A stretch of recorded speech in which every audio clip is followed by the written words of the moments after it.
And granted, in the meantime, I'm like, what am I going to do with this degree? I have no idea. But I felt in my heart that's what I needed to do.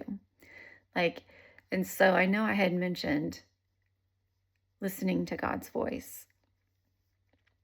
And I know a lot of times we have this voice in our head of like you shouldn't eat that.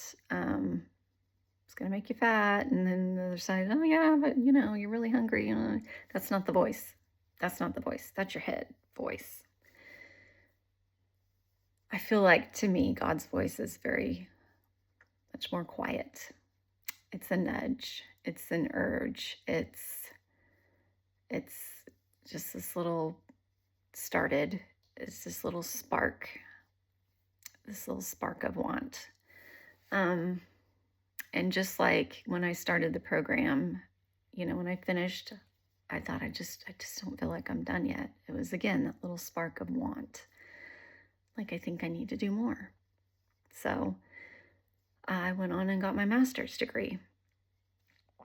Meanwhile, I think during the bachelor's degree, I ended up getting a promotion to work at the regional office level, which versus at like in a prison system, like you work at a site, you work in a prison. At the regional office level, you kind of work in an office and you oversee different prisons and their functions. And so I was at the statewide level after this promotion. And I had thought that maybe if I got my master's degree that it would open more doors for me, because again, I love the work that I do. I didn't want to change the population that I served. I feel like there's a need that needs to be met, and that my heart is open enough to that population that I truly don't judge them based on their past actions. And that's probably a whole nother video for a whole nother time. I'm the kind of person that looks at people and sees the good in them.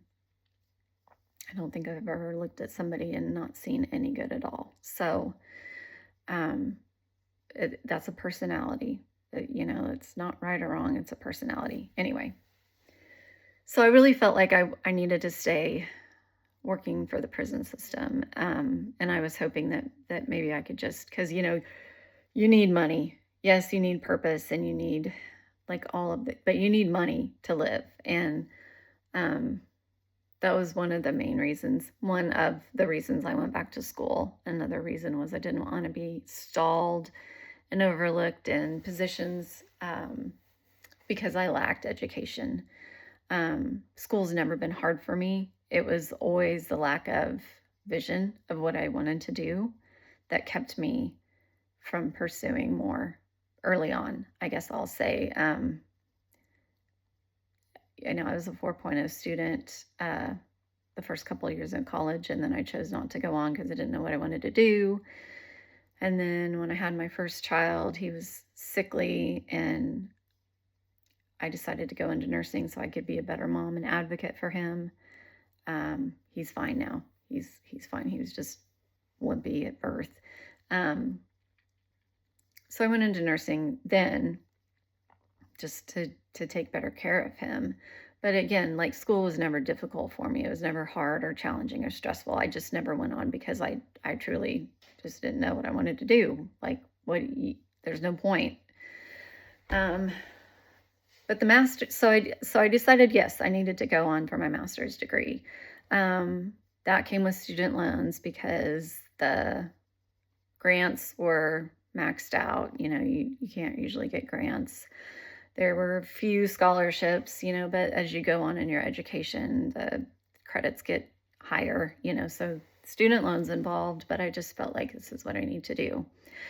And I really liked the education scope, I guess, of the organizational leadership. So I was like, well, let's just continue on with that. Like, I feel like that's what I need to do. So I did. And in a year and a half, I went and I got my master's degree. So still working at the regional level, still doing a nurse job, the same job that I was doing before I got my bachelor's degree.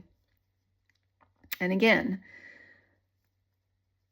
most of the people that I graduated with, in my master's program, they're like, oh, I'm so ready to be done. I'm so ready to be done. And I was just like, I just don't feel like I'm done yet. I don't feel like I'm done. Like,